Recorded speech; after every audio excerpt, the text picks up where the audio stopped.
Башкортстан, Киров өлкәсе, Мари Республикасы, Россия регионнарында барлыгы 800 гектардан артык мәйданда урманнар яна. Җөмһүриятебездә шикер алар күзәтелми, шулай да куркыныч янаучы 250-дән артык урын билгеләнгән. Янгын сүндерү очрагына 203 ирекле бригада оештырылган. Нурлат районында урман янгыннары булмау белән мактана ала. Площадь Нурлатского лесхоза, лесничества. Нурлат урманчылыгы мәйданы 88 000 гектар тәшкил итә. Быел һәм узган ел урманда янгыннар күзәтелмәде.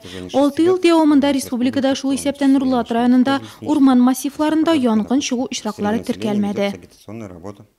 Урманда янгыннар булмауда профилактика эше дә үз ролен уйный. Халык белән аңлату эшләре алып бару, әңгәмәләр уздыру, буклетлар тарату, урман полосаларына керүне чикләү үз нәтиҗәсен бирә. Табигать кочагында саф һава сулап, җиләк гөмбә җыеп ял итәр урыннарыбыз калсын дисәк, урманнарны ут күздән саклыйк.